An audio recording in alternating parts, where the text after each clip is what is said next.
ਤੇ ਐਡਾ ਸੋਹਣਾ ਆ ਰਿਹਾ ਤੂੰ ਕਸਮ ਹਾਂ। ਸਾਡੀ ਨਾ ਆਪ ਇੰਤਜ਼ਾਮੀਆ ਦੀ ਡਿਊਟੀ ਲੱਗੀ ਆ। ਅਸੀਂ ਨਾ ਹਰ ਟੇਬਲ ਤੇ 5-5 ਗਲਾਸ ਰੱਖਦੇ ਪਏ। ਬਾਕੀ ਜਿਹੜਾ ਕੰਮ ਨਾ ਮੁੰਡਿਆਂ ਨੇ ਤਕਰੀਬਨ ਮੁਕੰਮਲ ਕਰ ਲਿਆ ਹੈ। ਥੋੜਾ ਜਿਹਾ ਰਹਿੰਦਾ ਸੀਗਾ ਤੇ ਉਹ ਅਸੀਂ ਕਿਹਾ ਵੀ ਥੋੜਾ ਜਿਹਾ ਰਹਿੰਦਾ ਸੀ, ਅਸੀਂ ਕਿਹਾ ਚਲੋ ਅਸੀਂ ਨਾਲ ਨਾ ਆਪਣਾ ਹਿੱਸਾ ਲਾ ਲਈਏ। ਕਸਮ ਖੁਦਾ ਅਸੀਂ ਪਹਿਲੇ ਪਰੇਸ਼ਾਨ ਹੋਏ ਵਿਚਾਰੇ 5-6 ਮੁੰਡੇ ਆ ਯਾਰ ਕਿੱਦਾਂ ਕਰਨਗੇ। 800 ਕੁਰਸੀ ਲੱਗੀ ਹੋਈ ਸੀ। ਮਿਲਣੀ ਹੋਏਗੀ। ਵਾਲੇकुम सलाम। ओए इधर लिया, इधर आ दे, आ ले जल्दी ले के आओ। एक दी बरात फालतू रखे गोश्त दी। सानू तो भी भाजड़ पै गई भी हुण की करिए बस जल्दी। अस्सलाम वालेकुम, की हाल है मेरे वीरां दा? उम्मीद करते हैं सारे वधिया हो गए। स्टार्ट करते हैं अज दा नवां व्लॉग। साढ़े 2 दिन पिछले ਜਿਹੜੇ ਨਾ बड़े मसरूफ लंघे, तुसीं देखिया ही। एक दिन असीं बरात में चले गए सीगे सवेरे टाइम दे नाल ही, ते कल दूजी बरात अटेंड करनी सी, ਉਹਦੇ वास्ते सानू सवेरे टाइम नाल खेत जाना पिया। अज निकले हैं, थोड़ी जी मॉर्निंग वॉक की है, थोड़ा जिहा टाइम है सी। अज भी दब ते वलीमा अटेंड करनी है, उत्थे साडी ड्यूटी भी लगी हुई है खाना खवाण दी। उधरों वलीमे का टाइम है, तो उधरों जिहड़े बारिश भी दसी हुई है। दुआ करते भी बारिश आवे सही, पर आवे थोड़ा लेट। असीं जिहड़ा ना कम शाम जिहड़ा ना अपना सारा जिहड़ा ना मुका लईए, उस तो बाद फिर बारिश आ जाए, क्योंकि बारिश जिहड़ी वो भी जरूरी है, तो वलीमा जिहड़ा वो भी जरूरी है। मौसम इदा भी बारिश का पूरा मौसम बनया है, बदल जिहड़ा ना आसमान तो जुड़िया खड़ा वा। बारिश जिहड़ी भावें किहड़े टाइम भी आ जाए। चलते हैं हुण घर जाके नाश्ता करते हैं, नाश्ता करके ना तो लियाने पट्ठे, तो मुड़ के तुहानूं ना फिर दावत वलीमा ते मिलांगे। साडे नाल तुसीं जुड़े रहना। सुबह असीं नाश्ता करके हटे ही ना, हल्की फुल्की ना किण मिंट शुरू हो गई, तो वक्फे वक्फे नाल ना लगी रही थोड़ी थोड़ी। बाबा ना जमीन गिली हो गई उहदे नाल, तो बारिश अजे ना भर के कोई नहीं आई हैगी। जाते पे असीं हुण शादी वाले घर 10:30 बजे बरात आनी सीगी, पर बरात दे विच ना मेरा एक दोस्त आ, वो आंदा पिया नाल, ते उन्हें मैनूं कहा भी हजे ना लेट आ काम। मैं कहा चलो ठीक आ। ते हुण 12 वज गए, पर बरात हुण ना तुर पई उत्थों लागले पिंड आ 10 चक, उत्थों आनी है बरात। इंतजामिया लगी पई है बई।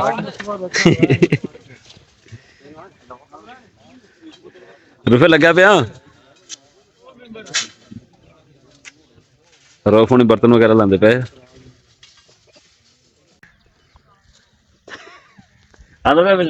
ਐਡਾ ਸੋਹਣਾ ਆ ਰਿਹਾ ਤੂੰ ਕਸਮ ਹਾਂ। ਸਾਡੀ ਨਾ ਆਪ ਇੰਤਜ਼ਾਮੀਆ ਦੀ ਡਿਊਟੀ ਲੱਗੀ ਆ। ਅਸੀਂ ਨਾ ਹਰ ਟੇਬਲ ਤੇ 5-5 ਗਲਾਸ ਰੱਖਦੇ ਪਏ। ਬਾਕੀ ਜਿਹੜਾ ਕੰਮ ਨਾ ਮੁੰਡਿਆਂ ਨੇ ਤਕਰੀਬਨ ਮੁਕੰਮਲ ਕਰ ਲਿਆ ਹੈ। ਥੋੜਾ ਜਿਹਾ ਰਹਿੰਦਾ ਸੀਗਾ, ਤੇ ਉਹ ਅਸੀਂ ਕਿਹਾ ਵੀ ਥੋੜਾ ਜਿਹਾ ਰਹਿੰਦਾ ਸੀ, ਅਸੀਂ ਕਿਹਾ ਚਲੋ ਅਸੀਂ ਨਾਲ ਨਾ ਆਪਣਾ ਹਿੱਸਾ ਲਾ ਲਈਏ। ਗੋਡਾ ਥੱਲੇ ਰੱਖ ਜੇ ਬਈ ਭਾਵੇਂ ਚ ਆ ਲੈ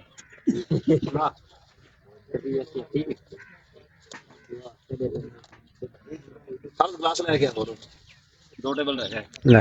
अरे बस भाई, और अल्लाह का शुक्र है कितने गिलास रख रहे हो एक टेबल ते? जिन्ना साडे दिल करे पई उन्हें रखदे। 5-5 रखे, 5-5 ਤੁਹਾਡੀ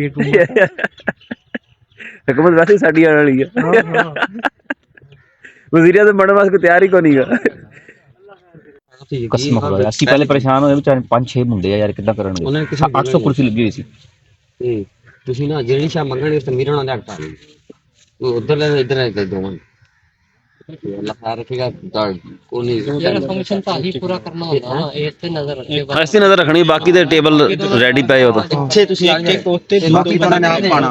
ਰੋਟੀ ਕਾਮਰਾਨ ਤੂੰ ਤੇ ਅਲੀ ਤੁਸੀਂ ਰੋਟੀ ਤੁਸੀਂ ਪੂਰੀ ਕਰ ਲਈ, ਤੇ ਪਾਣੀ ਵਾਲਾ ਇੱਕ ਸਾਈਡ ਤੇ ਪਾਣੀ ਤੋਂ ਲਾਇਆ ਹੈ। ਪਾਣੀ ਆਦਰੀ ਪੀਣਾ, ਪਾਣੀ ਨਾ ਜੀ ਕਿਤੇ ਪਾਣੀ ਪੀਣਾ। ਓਏ ਅਸਲ ਤੂੰ ਵੀ ਛਿੱਕੀ ਰੱਖ मिलनी होगी।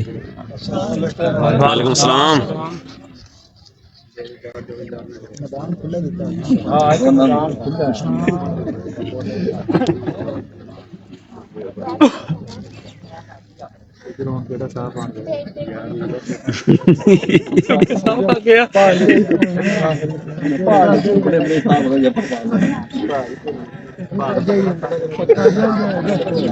बतरे न्याणे पीछे दे जा लेना वेट की बनांदा ले रहा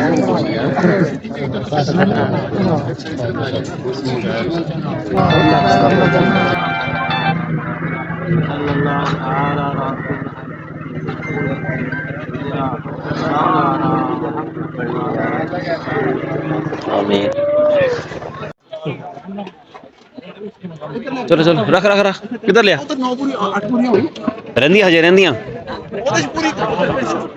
2 रहंदे 2 मिठा बस ਯਾਰ ਇਹ ਲੱਗਣ ਤੇ ਫਿਰ ਰੱਖ ਲੈਂਦੇ ਮਿੱਠਾ ਵੀ सारी लग गई है ਚਲੋ ਠੀਕ ਹੈ ਠੀਕ ਹੈ ਠੀਕ ਹੈ ਓਏ ਉਧਰ ਲੈ ਜਾਓ ਉਧਰ ਉਧਰ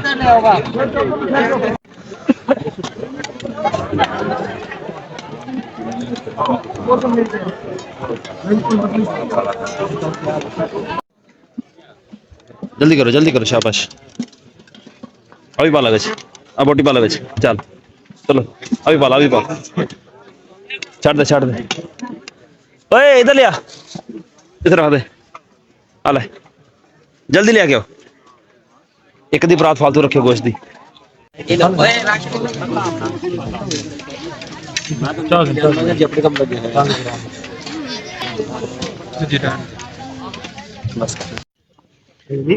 नमकीन चावल जी नमकीन चावल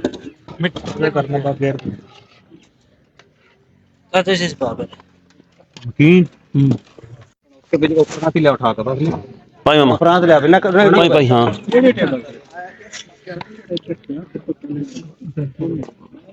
आ गया लेट हमेशा की तरह टाइम तेरा विआह भी तां लेट होया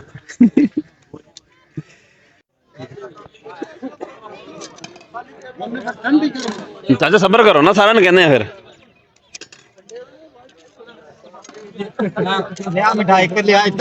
आ फड़ी रखी परे मिठे आ फड़ी यार मिठे वाला चमचा फड़ एक चम्मच पूरा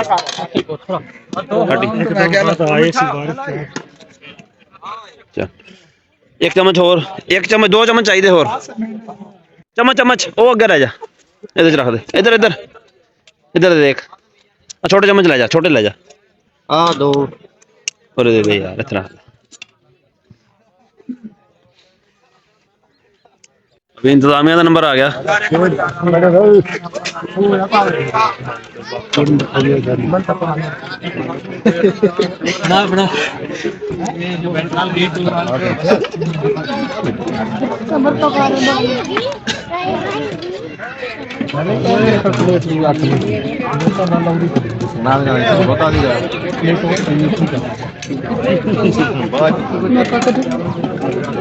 हम चलो पायो शोर नहीं करना जब शोर करे फिर मैं बाहर ठीक है ना शोर नहीं करना हाँ तो ऐसे काम देना तो बहुत ही ना बाद में किसे वीडियो बनाता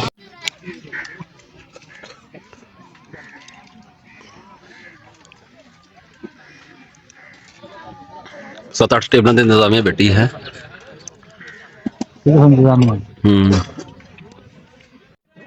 सही हो गया फिर भी कम जबरदस्त हो गया कोई मजा नहीं है स्नैप पे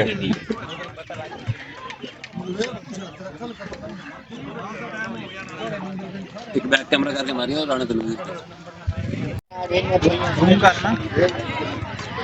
ये दूसरा स्लैब चल रही है ਹੁਣ ਤੇ ਸੂਰਜ ਨਿਕਲਦਾ ਪਿਆ ਵਾ ਉਹ ਸਾਹਮਣੇ ਪਰ ਬੱਦਲ ਹਜੇ ਵੀ ਅਸਮਾਨ ਤੇ ਹੋਏ ਸ਼ਾਦੀ ਮੁੱਕ ਗਈ ਹੈ ਤੇ ਸਮਾਨ ਜਿਹੜਾ ਨਾ ਇਕੱਠਾ ਹੋਣਾ ਸ਼ੁਰੂ ਹੋ ਗਿਆ ਹੁਣ ਟੈਂਟ ਸਰਵਿਸ ਵਾਲੇ ਜਿਹੜੇ ਲੱਗੇ ਹੋਏ ਸਮਾਨ ਇਕੱਠਾ ਕਰਨ ਮੌਸਮ ਤੇ ਸਵੇਰ ਦਾ ਹੀ ਖਰਾਬ ਸੀਗਾ ਪਰ ਜਿੱਦੀ ਨਿਕਾਹ ਹੋ ਕੇ ਹਟਿਆ ਨਾ ਚੰਗੇ ਮੋਟੀਆਂ ਨੇ ਕਣੀਆਂ ਸ਼ੁਰੂ ਹੋ ਗਈਆਂ ਸਾਨੂੰ ਤੇ ਵੀ ਭਾਜੜ ਪੈ ਗਈ ਵੀ ਹੁਣ ਕੀ ਕਰੀਏ ਬਸ ਜਲਦੀ ਖਾਣਾ ਲਾਇਆ ਵੀ ਖਾਣਾ ਖਾਓ ਤੇ ਕੰਮ ਕਾਈਏ ਪਰ ਉਨੀ ਦੇਰ ਉਹਨੂੰ ਬਾਰਿਸ਼ ਰੁਕ ਗਈ ਤੇ ਖਾਣਾ ਫਿਰ ਨਾ ਸਕੂਨਾ ਖਾਧਾ ਗਿਆ ਆ ਜਿਹੜੀ ਦੋ ਸ਼ਾਦੀਆਂ ਸੀ ਭਗਤਾਈਆਂ ਨਾ ਇਹਨਾਂ ਵਿੱਚ ਜਿਹੜੀ ਇੱਕ ਚੀਜ਼ ਸੇਮ ਸੀਗੀ ਨਾ ਜਿਹੜੇ ਦੋਵੇਂ ਦੂਲੇ ਸੀ ਨਾ ਉਹਨਾਂ ਦਾ ਨਾਮ ਸਾਜਦ ਸੀਗੇ ਜਿਹੜੀ ਪਹਿਲੋਂ ਭਗਤਾਈ ਬਰਾਤ ਗਈ ਸੀ ਤਾਂ ਉਹਦਾ ਨਾਮ ਵੀ ਸਾਜਦ ਸੀਗਾ ਜਿਹੜਾ ਆਹ ਦੂਲਾ ਸੀਗਾ ਜਿਹਦੀ ਕੱਲ ਬਰਾਤ ਨਾਲ ਗਿਆ ਸੀ ਉਹਦਾ ਨਾਮ ਵੀ ਸਾਜਦ ਸੀਗਾ ਸਾਡਾ ਅੱਜ ਦਾ ਵਲੌਗ ਇੰਨਾ ਹੀ ਸੀਗਾ ਉਮੀਦ ਹੈ ਤੁਹਾਨੂੰ ਚੰਗਾ ਲੱਗਿਆ ਹੋਵੇਗਾ ਕਮੈਂਟ ਕਰਕੇ ਜ਼ਰੂਰ ਦੱਸਿਓ ਦੁਆਵਾਂ ਯਾਦ ਰੱਖਿਓ ਅੱਲਾਹ ਹਾਫਿਜ਼